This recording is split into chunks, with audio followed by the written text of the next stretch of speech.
अस्सलाम वालेकुम दोस्तों, कैसे हो? उम्मीद है कि सब खैरियत से होंगे। अल्लाह आप लोगों को ऐसे ही खुश रखे। आज का ये किस्सा, आज की ये कहानी हमको भेजी है शब्बीर भाई बेंगलोर वाले ने। हम उनका शुक्रिया अदा करते हैं। अगर आपके पास भी कोई सच्ची कहानी, कोई अच्छा किस्सा, कोई सबक आमोज वाकया अगर है तो आप इस ईमेल आईडी पर हमको भेज सकते हैं। अगर हमको अच्छा लगता है तो हम उसको जरूर बयान करेंगे। बहरहाल किस्सा ये है कि एक ताजिर था, एक बिजनेसमैन था। वो अपने बिजनेस के सिलसिले में एक शहर से दूसरे शहर जाता था। चूंकि बिजनेसमैन बाल बच्चे वाला था, खूबसूरत बीवी थी, खूबसूरत बच्चे थे, लेकिन वो बिजनेस के और तिजारत के सिलसिले में दूसरे शहर जाता था। कभी 2 दिन, कभी 3 दिन वहां पर रुकता था, क़याम करता था, स्टे करता था। लेकिन अब बिजनेस बढ़ने लगा तो वहां पर क़याम, वहां पर स्टे भी बढ़ने लगा। अब 10 दिन, 15 दिन, 20 दिन वहां पर वो रुकने लगा। बहरहाल एक दिन बीवी को थोड़ा सा डाउट हुआ, शक हुआ कि क्या बात है, पहले ठीक था, 1 दिन 2 दिन वहां पर रुकते थे तो ठीक था, समझ में आती थी बात। लेकिन भाई ये कौन सा बिजनेस है कि 15-15, 20-20 दिन हर महीने जाकर वहां पर रुक रहे हैं? कुछ गड़बड़ तो नहीं है? कहीं इन्होंने वहां पर कोई दूसरा बिजनेस तो नहीं शुरू कर दिया, यानी कोई दूसरी शादी तो नहीं कर ली, कहीं वहां पर घर तो नहीं बसा लिया?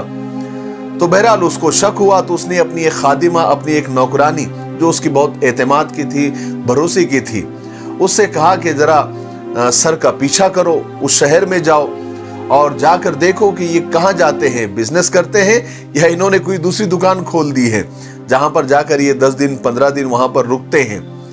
तो बहरहाल खादिमा ने पीछा करके जब वो उसने वहां पर मालूमात हासिल की जहां पर ये बिजनेसमैन सर जाकर रुकते थे, तो वहां पर अड़ोस पड़ोस में मालूमात निकाली तो पता चला कि सर ने तो यहाँ पर कई जमाना हो गया दूसरी शादी कर ली है और यहाँ पर उनका घर भी है और यहाँ पर आकर वो अपना कारोबार निपट कर यहाँ पर आकर क़याम करते हैं।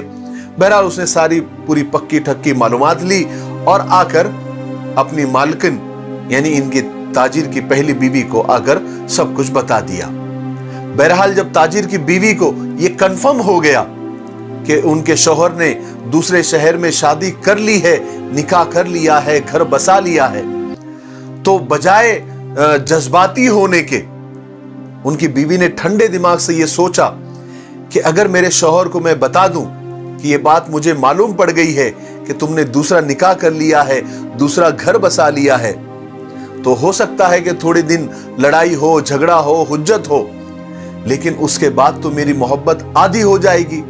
वो तो साफ साफ मुझे बोल देंगे, देखो तुमको अभी पता चल ही गया है। तो अभी शरीयत भी ये कहती है, इस्लाम भी ये कहता है कि दोनों बीवी के बीच में हक बराबर होने चाहिए। तो आधा वक्त मैं उधर दूंगा, आधा तुमको दूंगा, तो कंफर्म हो जाएगा और मेरी मोहब्बत आधी हो जाएगी, मेरा वक्त आधा हो जाएगा, तो क्यों ना मैं अनजान बनी रहूं। तो इससे ये होगा कि वो मेरी मोहब्बत पाने के लिए वो जो मेहनत करते हैं, तगोदू करते हैं, कोशिशें जद्दोजहद करते हैं, वो करते रहेंगे। बहरहाल बीवी ने ये फैसला कर लिया कि मैं मेरे शौहर से इस बात का हमेशा पर्दा ही रखूंगी। फिर उसने जो है अपने हस्बैंड से उस बात का पर्दा ही रखा ताकि दोनों के बीच जैसी मोहब्बत चलती आ रही है पहली बीवी वाली, वो मोहब्बत बाकी रहे। और ये उसका बहुत अच्छा फैसला था। बहरहाल कुछ दिनों के बाद में उस ताजिर का, उस बिजनेसमैन का इंतकाल हो गया। वो इस दुनिया को छोड़कर चला गया और जाते जाते बहुत सारा माल और जायदाद, पैसा, सोना, चांदी सब कुछ छोड़कर चला गया। ताजिर था, बिजनेसमैन था, मालदार आदमी था, माल तो छोड़ना ही था। फिर उसकी तजीज़ तकफीन हो गई, कफन दफन हो गया, कुछ दिन गम में रहे, इद्दत पूरी हुई। फिर अब बात आई माल की तकसीम की, मीरास की तकसीम की, क्योंकि माल छोड़ा था तो तकसीम की बात आई। तो तकसीम करने के वक्त उस पहली बीवी ने, यानी उस बीवी ने जब माल के हिस्से हो रहे थे, यानी वो खुद हिस्से कर रही थी, तो उसने उस दूसरी बीवी का हिस्सा भी अलग किया, क्योंकि उसने दिल में सोचा कि मेरे शौहर ने दूसरी शादी तो की थी और इस माल में उस दूसरी बीवी का भी हिस्सा है। अगर मैं यहां पर उसका हक मार लूं उसका हिस्सा मार लूं या शौकन वाली जलन वाली फीलिंग में अपने अंदर लेकर आ जाऊं, तो मेरी शौहर की तरह एक दिन मुझे भी मरना है, एक दिन मुझे भी अल्लाह के सामने खड़ा होना है। तो मैं उसका हिस्सा मैं अलग निकाल देती हूं और उसका हिस्सा मैं उस तक पहुंचा देती हूं। उसने उसका हिस्सा अलग निकाला, अपनी खादिमा को बुलाया, अपनी नौकरानी को बुलाया और उससे कहा कि ये हिस्सा लेकर, ये माल, ये जो पैसा, कैश, सोना चांदी जो उसके हिस्से का है, उसका हक है, खामोशी से लेकर जाओ, किसी को भी पता चलने मत दो, हमसाये को भी नहीं, पड़ोसी को भी नहीं, और जाकर उससे कहो कि हमारे शौहर का इंतकाल हो चुका है और ये तुम्हारे हिस्से की मीरास है, ये तुम्हारे हिस्से का माल है, ये तुमको दिया जाता है, ये तुम वसूल कर लो। बहरहाल वो खादमा हिस्से का माल लेकर वो खातून के पास गई, यानी दूसरी बीवी के पास गई।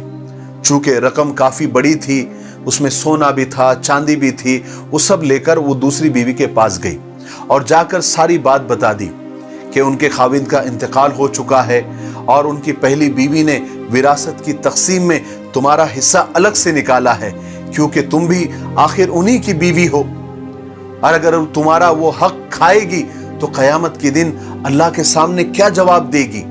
इसलिए उसने अल्लाह से डर के, अल्लाह से खौफ खाकर और ईमानदारी के साथ तुम्हारा हिस्सा निकाल कर तुमको दिया है। हालांकि लोगों को तो मालूम नहीं है, लोगों को पता नहीं है, लेकिन अल्लाह को तो पता है कि तुम उनकी दूसरी बीवी हो, लिहाजा ये तुम अपना हिस्सा ले लो, इसको वसूल कर लो। उस औरत ने वो रकम अपने हाथ में लेकर, वो सोना चांदी, वो कैश अपने हाथ में लेकर कहा कि अल्लाह भला करे उस औरत का, वो कितनी नेक औरत है, कितनी अच्छी औरत है जिसने मेरा ख्याल रखा।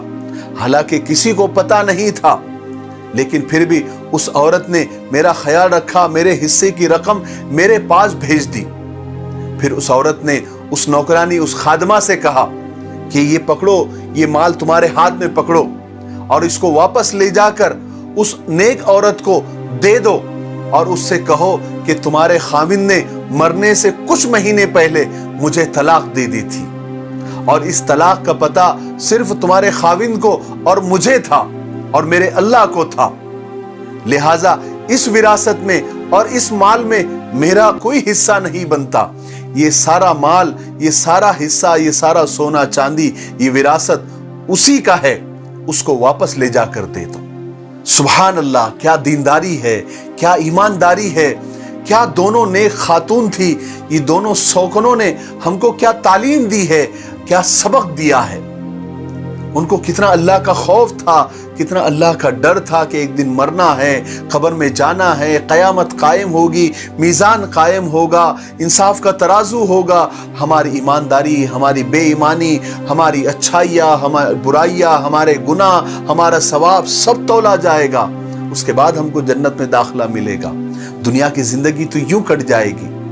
मेरे भाइयों, हमको भी इन शौकनों की कहानी से ये सीखने की जरूरत है कि ईमानदारी, अगर हमने कोई भी गुनाह कितने भी रात के अंधेरे में और किसी गार के अंदर भी जाकर किया होगा, तो उसका भी हमको बदला लिया जाएगा। वो भी क़यामत के दिन सबके सामने पेश किया जाएगा, उसका भी हिसाब लिया जाएगा। हम कितने लोग ऐसे हैं कि जिन्होंने अपनी माओं का, अपनी बहनों का, अपने भाइयों का, अपनी ताकत के बल पर या अपने बड़ा होने के बल पर, उसके दम पर उस बहनों का, भाइयों का, माँ का हक खा कर बैठे हैं। देने की नीयत नहीं है। अरे मेरे भाइयों, मर जाएंगे, खप जाएंगे। पता नहीं, आज तो मौत भी फास्ट हो गई है। हाँ, मौत भी 3G 4G 5G तक पहुंच गई है। अभी चलता चलता आदमी मालूम पड़ा कि इंतकाल हो गया। क्या जवाब देंगे अल्लाह को? इसलिए जिसका जो हक है, मरने से पहले पहले उसको दे दो, और मरने का कोई वक्त मुतय्यन नहीं है। जिंदगी जिस्त के साये में तुले या ना तुले, अपना मुंह अपने हाथ से धुले या ना धुले। हम तो इसी रात के सजदों को गनीमत जाने, क्या पता सुबह आंख खुले या ना खुले। मुझे उम्मीद है कि इस छोटे से किस्से से हमको बहुत कुछ सीखने को मिला होगा। मेरे लिए, पूरी उम्मत के लिए और पूरी इंसानियत के लिए खैर की दुआ करते रहें। अस्सलामु अलैकुम व रहमतुल्लाहि व बरकातहू।